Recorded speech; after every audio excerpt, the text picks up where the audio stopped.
Vindication and justice. This should have been never pursued by the U.S. Navy. Prosecution of the commander of the USS Fitzgerald and the officer on duty. They released this very, very late last night, or technically early this morning, however you want to look at it. The Florida Maquis truly began its life on YouTube because of the situation with the USS Fitzgerald. It's why we're here. Army intelligence sounds like a very spooky job to have, and really it's not. It's a lot of boredom and file clerk and maintaining your language proficiency. But one thing they teach you very clearly how to do in interrogation school is how to tell when someone is lying. You can do it in your sleep. It just takes time. Everyone has tics. When the story broke about a $2 billion destroyer being rammed by a cargo vessel at 0130 hours, the first thing I thought was, it must have happened in port. The thing must not have been moving. They must have had some kind of a problem, and even at that, there had to have been some nefarious intent from the crew of the cargo vessel. But everything all fell apart very quick with that story. Before we go there, let's just read this real quick, just so that we have context for today's video. The Navy is expected Thursday to drop criminal charges against the commanding officer of the warship Fitzgerald and another officer who were facing court-martial trials tied to the fatal 2017 collision with a merchant vessel, according to Navy officials and the family of one of the fallen sailors. Navy Times obtained a letter to the family of one of the sailors drowned in the disaster, and it indicated that Chief of Naval Operations Admiral John Richardson was dropping charges against the Fitz's skipper at the time of the collision. Commander Bryce Benson and the Tactical Action Officer, Lieutenant Natalie Combs. The cases, quote, are being dismissed for legal reasons that impede the continued prosecution of either officer. Instead, Navy Secretary Richard Spencer will issue letters of censure to both officers, the message stated. Now, for those of you who have been around since the investigation into the Fitzgerald, you're going to have to bear with me. The vast majority of my current audience has been present only since the issue with Venezuela cropped up about 6 or 7 months ago. Maybe even a little farther, 8 or 9 months ago. At the end, the true end of the investigation into the Fitzgerald, this channel only had about 25,000 subscribers, and we have 90,000 plus now. Or close to 90,000, pardon me. So I'm going to have to bring some people up to speed on this story and the lies from the Navy. It was very, very apparent that this story stunk from the get-go. The Arleigh Burke class destroyer is one of the most nimble vessels in the fleet. I have shown video, and I'm going to have to dig up those old links, where this thing can literally turn within its length 180 degrees in less than a minute. And when you look at the report from the U.S. Navy, it shows that there was immense amounts of time and distance, even after they allege the command crew knew that they were on a collision course. They could have slowed the vessel, they could have increased speed, they could have changed directions, either way, to port or to starboard. And literally almost any other action they would have taken would have resulted in no collision, other than simply staying on course at that speed.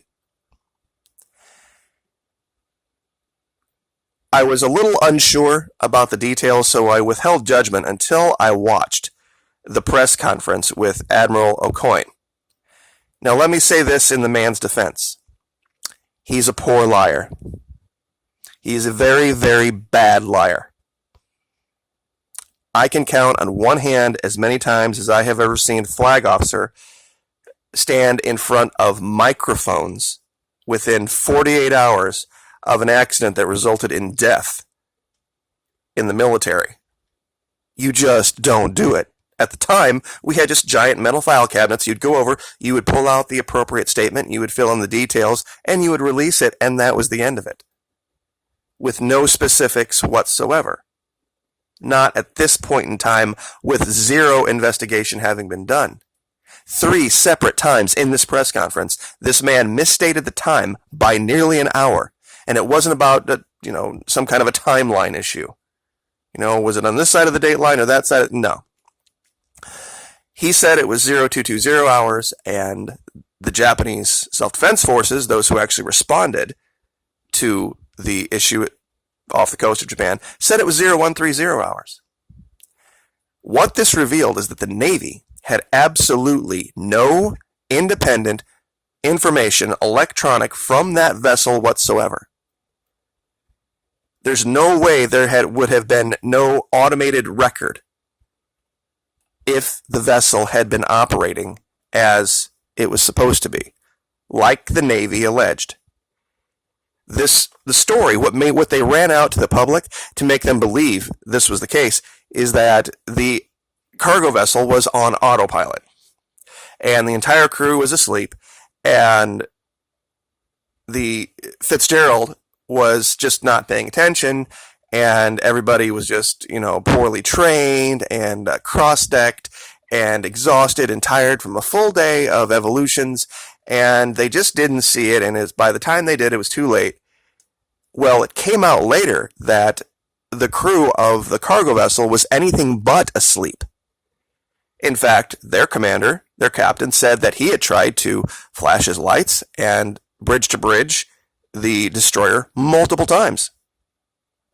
This discrepancy has never been addressed by the Navy, ever. Just to give a quick rundown of what the Navy story was, this green line represents the path, you ready for this, of the cargo vessel. Not a motorboat, not a speedboat, of the cargo vessel. This giant 733-foot-long monster loaded with cargo containers, 14 stories off the water, was just sailing along, minding its own business, and oh no, here's a destroyer. Wham, I'm going to make a full 90-degree turn here.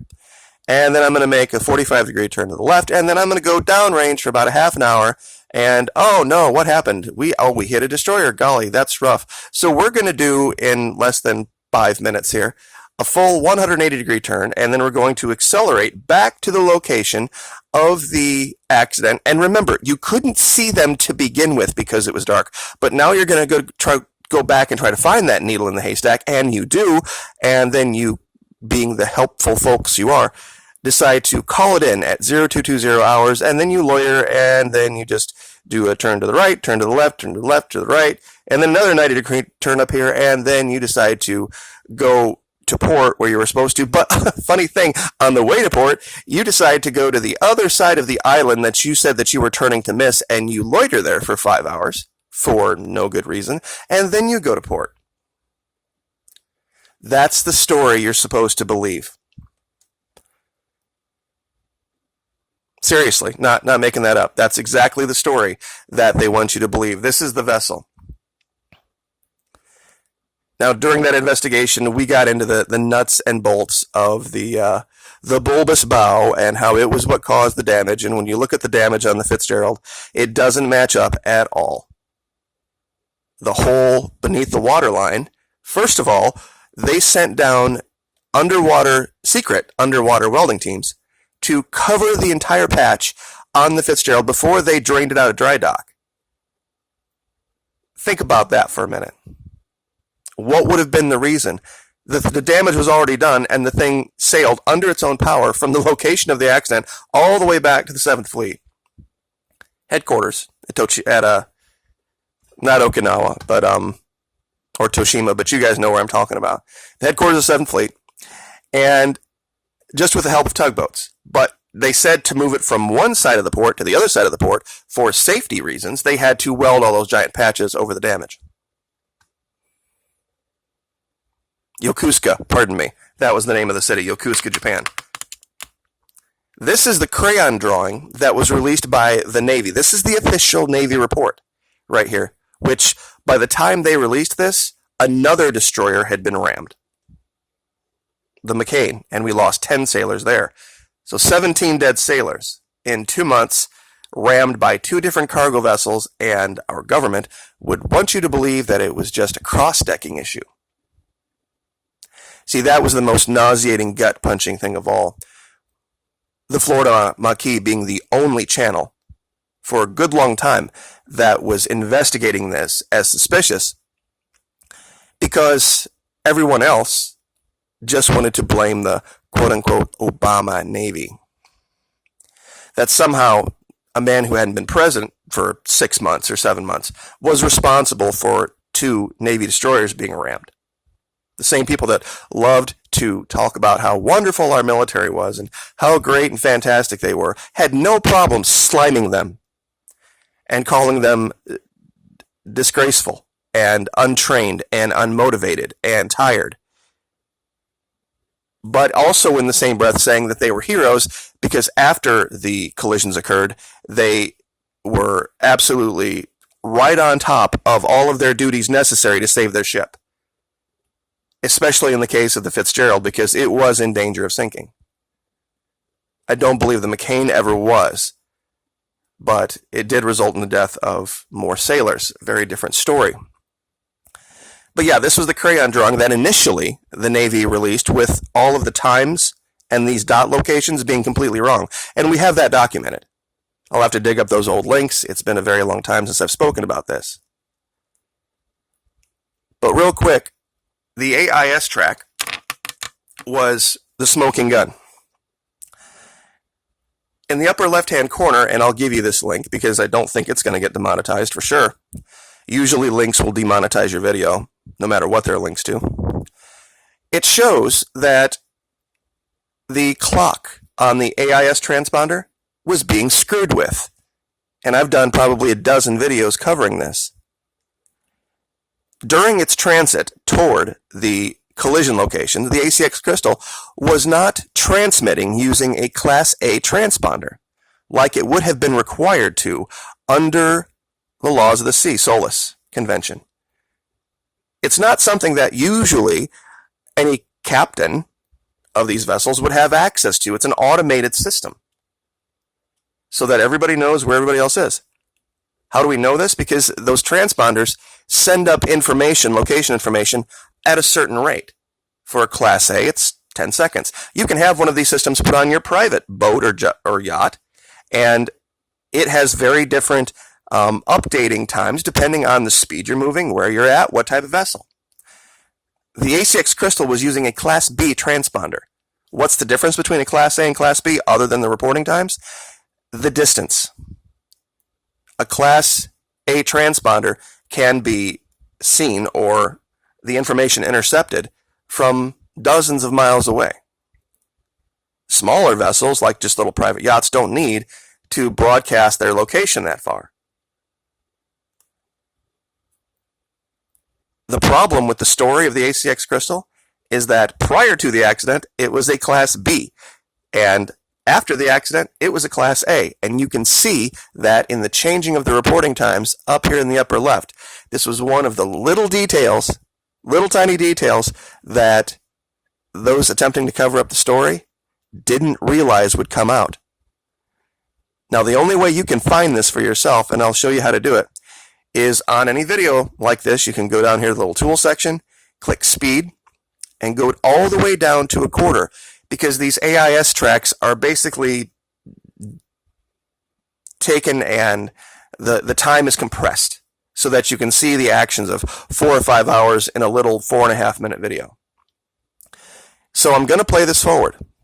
Now it says 1610 up here. This is Greenwich Mean Time, UDT. Local time, it was 1:30. But this is what it was, and this is the number they always use. So don't be confused by that. Now, as I play this forward, and I'll zoom in, because this is the smoking gun. Do you see how it goes forward in 5-second intervals? 02, 07, 12, 7. It's always a 2 or a 7. This is the hallmark of a Class B transponder. So there's the ACX Crystal. Now this is, like I said, a quarter speed. Now, I'm going to speed this up just to get to the location of the accident. And I'm going to show you what happens after the ACX Crystal rams the Fitzgerald, who was actually setting motionless because they had been disabled by an EMP device of some type, but that's another story in a whole nother video. So as you can see, it's going downrange here, pardon me.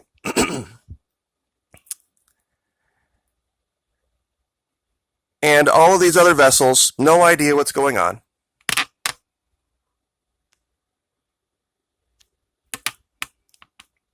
Allegedly, even though we have a Navy vessel that is clanging general quarters across the water. Every vessel in the area would have heard this. Now about here, this is when the Navy said the accident occurred. This is 0220 hours, local time.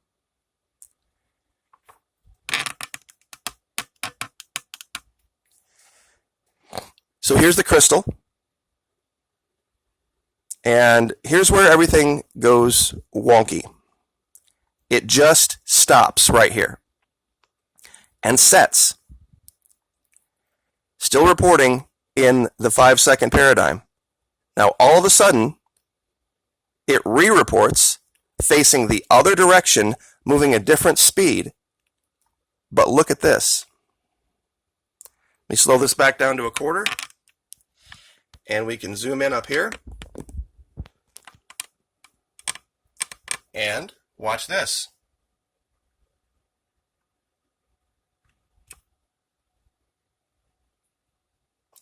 Every 10 seconds, they changed transponders.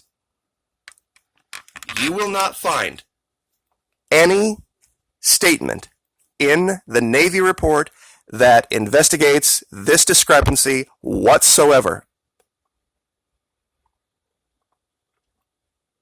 No one has been able to explain it.